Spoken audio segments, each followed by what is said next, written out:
도돌이 가족과 함께하는 말씀 묵상 시간입니다. 오늘 주님이 주시던 말씀이 우리의 삶을 행복으로 초대할 수 있기를 주님의 이름으로 축원을 드립니다. 오늘 함께 나누실 말씀은 시편 51편입니다. 1절에서 12절 말씀 제가 대신 낭독해 드리겠습니다. 하나님이여, 주의 인자심을 따라 내게 은혜를 베푸시며 주의 많은 긍휼을 따라 내 죄악을 지워 주소서. 나의 죄악을 말갛게 씻으시며 나의 죄를 깨끗이 제하소서. 무릇 나는 내 죄가를 아오니 내 죄가 항상 내 앞에 있나이다. 내가 주께만 범죄하여 주의 목전에 악을 행하였사오니 주께서 말씀하실 때에 의로우시도다 하고 주께서 심판하실 때에 순전하시다 하리이다. 내가 죄악 중에서 출생하였으며 어머니가 죄 중에 나를 잉태하였나이다. 보소서, 주께서는 중심이 진실함을 원하시오니 내게 지혜를 은밀히 가르치시리이다. 우슬초로 나를 정결하게 하소서.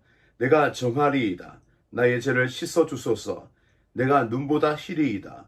내게 즐겁고 기쁜 소리를 들려주시사 주께서 꺾으신 뼈들도 즐거워하게 하소서.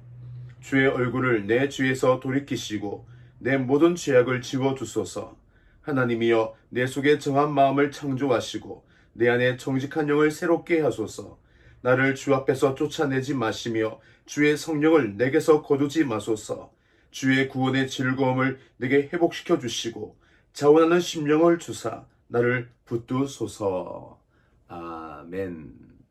인간이 가지고 있는 어리석음 중에 가장 큰 어리석음은 자신을 모르는 것이라고 합니다. 또한 그 어리석음은 가장 위험한 어리석음이죠. 자기가 지금 어디로 가고 있는지, 어떻게 죽어가고 있는지 전혀 알지 못하기 때문입니다. 죄도 마찬가지입니다. 죄는 우리 감각을 둔하게 하여 죄 짓는 것조차 알지 못하게 합니다. 내가 의롭다고 했는데 그것이 죄가 되는 거죠. 그리고 그 일이 나를 망하게 합니다. 시편 51편은 다윗이 가장 위험한 순간, 그리고 가장 어리석은 때에 일어난 일을 노래하고 있습니다. 그러나 이 어리석은 때에 가장 위험한 순간, 가장 지혜롭고 위대한 일을 우리에게 보여주고 있습니다. 오늘 시편의 표제를 보면 이렇게 기록되어 있습니다. 다윗의 시, 인도자를 따라 부르는 노래. 다윗이 바세바와 동침한 후 선지자 나단이 그에게 왔을 때. 이렇게 표제에 명확하게 쓰여 있는 이유는 우리 자신이 다윗의 자리에 쉽게 이를 수 있기 때문입니다. 다윗이 저지른 실수를 보며 우리 또한 그 위험한 순간 깨닫게 만들고, 그리고 가장 지혜가 필요한 순간 어떤 지혜를 가져야 될지 우리에게 가르쳐 주고 있는 것이죠. 오늘 시의 배경을 잘 아실 것입니다. 나단이 한 여인과 함께 다윗에게 갑니다. 그리고 그 여인이 다윗에게 말하죠. 우리 옆집에 큰 부자가 있는데 100마리의 양을 가지고 있습니다.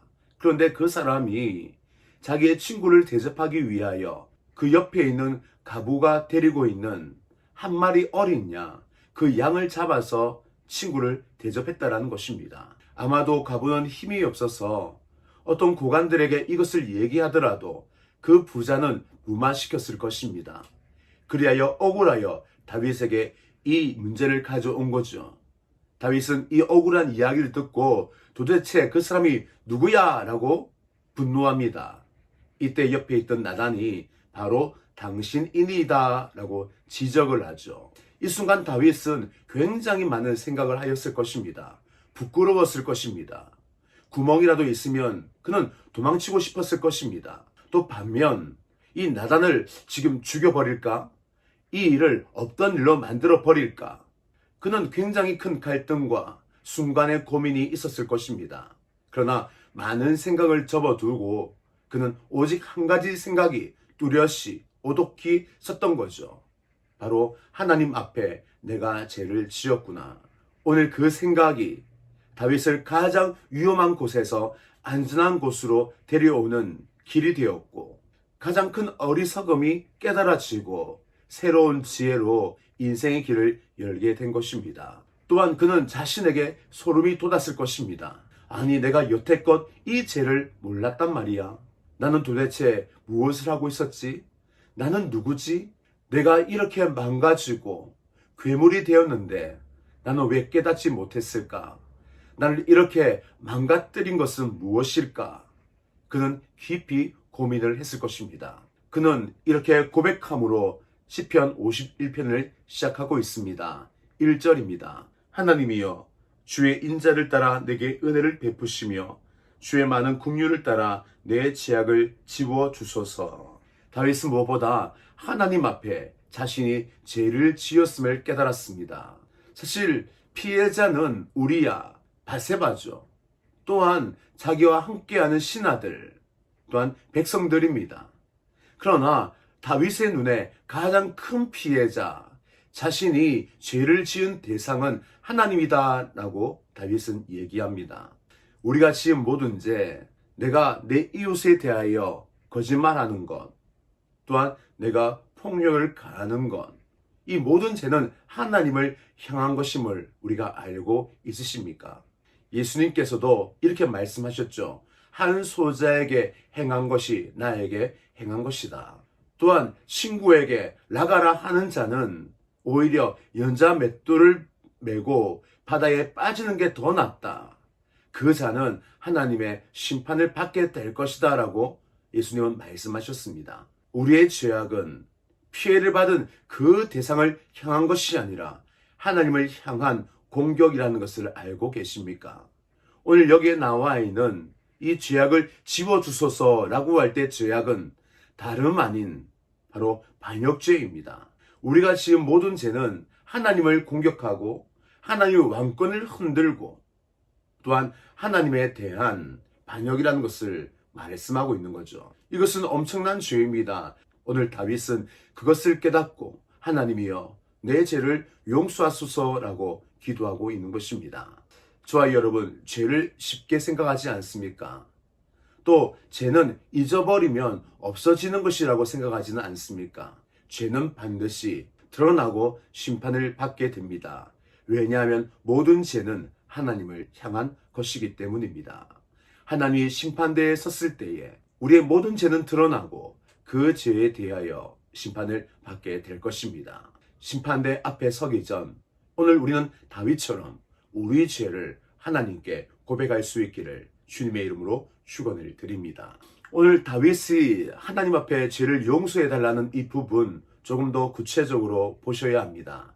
회개도 즉시 일어나지만 또 점진적으로 회개가 일어나기 때문입니다. 먼저 오늘 다윗은 이렇게 고백합니다. 하나님이여 내 죄가를 지워 주십시오. 이 죄가라는 것은 바로 자신의 전과를 말합니다. 예전에 전과가 있으면 취업이 안 됐죠. 이 등본을 떼면 빨간 줄이 딱 그여 있습니다. 자신이 이 교도소에 다녀온 그 표시가 나 있는 거죠. 그러면 취업이 안 됐습니다. 공무원 시험 치를 수도 없었습니다. 많은 사회적 제약이 있었죠. 오늘 다윗은 말합니다. 하나님, 내 전과로 인하여 하나님 나라를 누릴 수 없습니다. 하나님 나라를 누릴 수 있도록 주님 내 전과를 지워주십시오. 하나님께서는 지워주셨습니다. 다윗을 만나주셨고 하나님 나라의 평안과 기쁨을 회복시켜 주셨습니다. 그러나 한 가지, 죄에 대하여 대가는 지불하게 하셨습니다. 무섭죠. 다윗과 바세바 사이에 낳은 아들, 결국은 다윗의 죄로 말미암아 죽게 됩니다. 그리고 다윗의 죄는 자기의 집안에 칼을 낳게 되어지고 그 칼이 형제에 난 자기 자녀들끼리 서로 싸우고 물고 비참하게 되죠. 나중에 자기 아들 압살롬은 어떻습니까? 아버지에 대하여 구테타를 일으켜 아버지 목숨을 가져가려고 합니다. 인생 중에 이런 비참한 인생이 어디에 있습니까? 그러나 다윗, 그 죄의 대가로 인하여 그 인생, 그 후반에 있어서 비참한 인생을 맞이하게 되는 거죠. 여러분, 죄는 무섭습니다.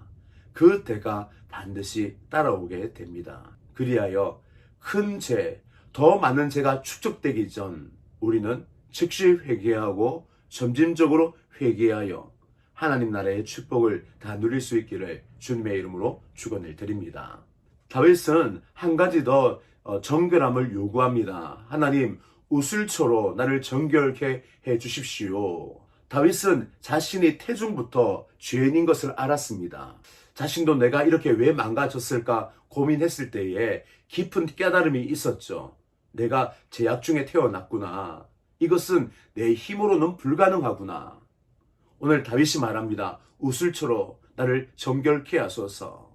이것은 자신이 그 죄에서 스스로 벗어날 수 없기에 이 죄를 벗어나는 방법은 오직 우슬초를 뿌려 내 죄를 담당하는 그 어린 양으로 말미암아 내가 죄의 용서함을 받고 내가 깨끗해질 수 있음을 그가 안 것입니다. 그래 이렇게 고백하는 겁니다. 하나님, 우슬초를 내 양심에 내 마음에 발라서 내가 내 죄로 죽은 저 어린 양 항상 기억하여서 내 마음에 찾아오는 사단의 유혹 이기게 하시고 내 안에 솟아나는 본성의 악행 주님 누르게 하여 주옵소서. 바로 이것이 우슬초로 나를 정결케 해달라는 그의 간구였습니다. 이렇게 간구한 데는 한 가지 이유가 있습니다. 지금까지 자기가 살아오면서 진정한 평안, 기쁨, 행복은 하나님의 안에 있었음을 그가 새롭게 깨달았기 때문입니다. 한순간 세상의 종욕으로 인하여 잃어버린 하나님과의 기쁨, 행복, 지금 바로 회개함으로 말미암아 다시 각성하고 기억을 하게 된 것이죠. 아, 내가 왜 그 행복한 시절을 잃어버렸는가? 광야 비록 힘들었지만 별을 헤이며 함께 나누었던 그 찬양과 기도의 행복한 시간. 오 옛날이여 나는 왜 잃어버렸는가? 라고 지금 탄성을 지르는 것입니다. 그러면서 말합니다. 하나님, 내 모든 것 다 잃어버려도 좋습니다. 다시 한번 예전 주님과 함께 했던 그 행복한 시절로 돌아가게 해주십시오. 하나님, 나와 함께 했던 그 행복 다시 누리게 해주십시오. 내게 정결한 영을 부어주셔서 하나님과 함께하는 기쁨을 누리게 하여 주옵소서.